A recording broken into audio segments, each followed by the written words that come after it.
অনেকেই আমাকে প্রশ্ন করে যে একজন মানুষ কিভাবে নার্সিসিস্ট হয়ে ওঠে, তারা এমন কেন, তারা কেন অন্য সব সাধারণ মানুষের মতো না? যারা নার্সিসিস্টকে ডিল করার কৌশল শিখছেন কিংবা এই বিষয়টি ভালো করে বুঝতে চান যে কেন তারা নার্সিসিস্ট, এর পেছনের কারণ কি, তাদের জন্য আশা করি এই ভিডিওটি অত্যন্ত সহায়ক হবে। কয়েকটা প্রশ্ন আমাদের মনে আসে যে একজন মানুষ কি জন্মগতভাবে নার্সিসিস্ট, নাকি শৈশব, পরিবার এবং মস্তিষ্কের বিকাশ তাদেরকে এমন করে তুলেছে?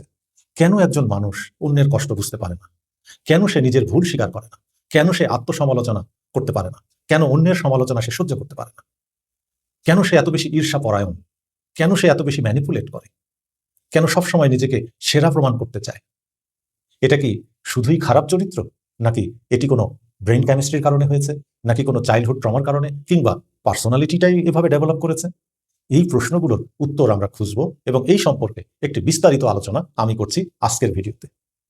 শুরুতেই একটি কথা বলে রাখি, সেটি হচ্ছে এই ভিডিওর মাধ্যমে কাউকে নার্সিসিস্ট প্রমাণ করা উদ্দেশ্য নয়। এই ভিডিওটির উদ্দেশ্য হচ্ছে মানুষকে সচেতন করা।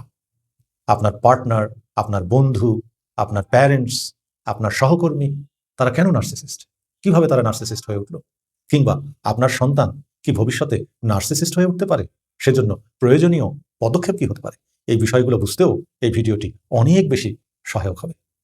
আসেন আমরা একটা একটা করে বিষয়গুলো জানি। আমাদের ব্রেইনে ৮৬ বিলিয়ন নিউরন আছে। এই নিউরনগুলো নিউরো ট্রান্সমিটারের মাধ্যমে বিভিন্ন জায়গায় সংকেত পাঠায়। এই সংকেতগুলোই নির্ধারণ করে আমাদের চিন্তা, আমাদের আবেগ, অনুভূতি এবং আচরণ কেমন হবে। নার্সিসিস্ট মানুষদের ক্ষেত্রে এই নিউরনের যে সাংকেতিক বার্তা বা রাসায়নিক বার্তা এক জায়গা থেকে যে আরেক জায়গায় পৌঁছানোর প্রক্রিয়া, সেটি ভিন্ন রকম হয়, অন্য সব সুস্থ স্বাভাবিক মানুষদের মতো হয় না। শুরুতেই নার্সিসিস্টের ব্রেইন কেমিস্ট্রি আমরা বুঝবো।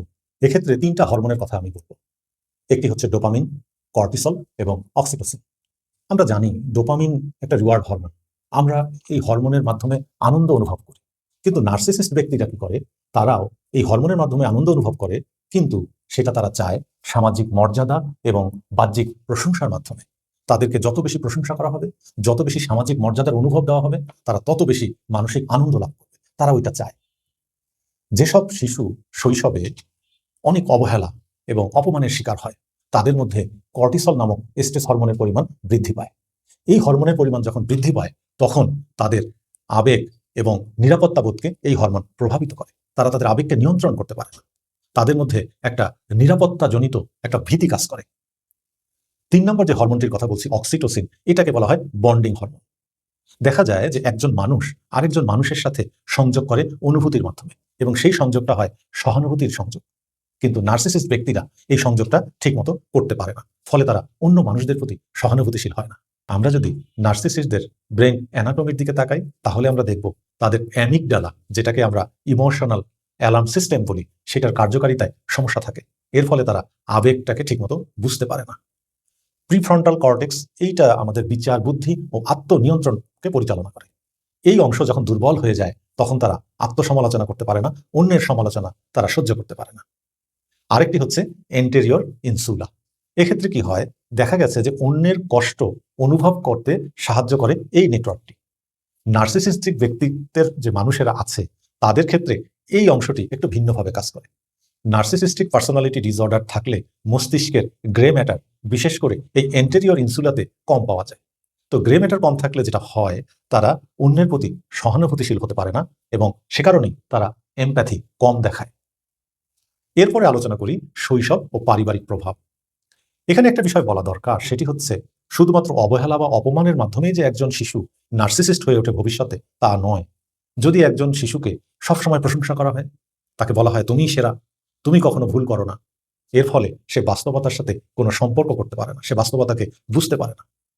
যদি তার মধ্যে ভালোবাসার অভাব তৈরি হয়, তাকে যদি অবহেলা করা হয়, যদি তাকে বলা হয় তুমি কিছুই পারো না, কিছুই জানো না, তুমি কোনো কাজের না, তোমাকে দিয়ে কিছুই হবে না, তখন সে একটা মুখোশ পড়ে থাকে, নিজেকে সেরা প্রমাণ করার চেষ্টা তখন সে করে। আরেকটি হচ্ছে, যদি শিশুকে আমরা শর্তযুক্ত ভালোবাসা দিই, যে তুমি এটা করো তাহলে তুমি এটা পাবা, তুমি ওটা করো তাহলে তোমাকে এটা দিব, তুমি যদি ফার্স্ট হতে পারো তাহলে তুমি সেরা, তুমি যদি এই কাজটা করে দিতে পারো তাহলে আমি তোমাকে ভালোবাসবো, না হলে আমি তোমাকে ভালোবাসবো না। এই ধরনের শর্তযুক্ত ভালোবাসাও কিন্তু একজন শিশুর ব্যক্তিত্বের পরিবর্তন ঘটাতে পারে ভিন্নভাবে, নেতিবাচকভাবে। আরেকটি হচ্ছে যদি কারো শৈশবের কোনো ট্রমা থাকে, দুর্ঘটনা, সেটা মানসিক আঘাত হতে পারে বিভিন্ন কারণে, তখন সে একটা মানসিক প্রতিরক্ষা ব্যবস্থা তৈরি করে এই ব্যক্তিত্ব তার নিজের মধ্যে সে ধারণ করে। সবশেষে একটি কথাই বলবো, সেটি হচ্ছে একজন মানুষ কখনো নার্সিসিস্ট হয়ে জন্মায় না। এটি তার দীর্ঘমেয়াদী মস্তিষ্কের বিকাশ, জেনেটিক্স এবং পারিবারিক পরিবেশের ফল। তবে একজন প্রাপ্তবয়স্ক মানুষ হিসেবে নিজের আচরণের দায়িত্ব শেষ পর্যন্ত তাকেই নিতে হবে। আপনার পার্টনার যদি একজন নার্সিসিস্ট হয়, তাহলে হয়তো আপনি ভাবতে পারেন যে হ্যাঁ, এটা তার শৈশবের এই ঘটনাগুলোর কারণে, তার পারিবারিক পরিবেশের কারণে, অথবা কিছু জেনেটিক্যাল কিছু বিষয় আছে, হতে পারে।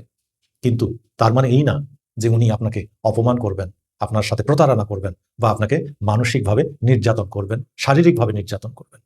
এটা কখনোই তার জন্য কোনো অজুহাত হতে পারে না। আজকের ভিডিও এ পর্যন্তই। পরবর্তী ভিডিও দেখার আমন্ত্রণ রইল। ভালো থাকবেন সবাই।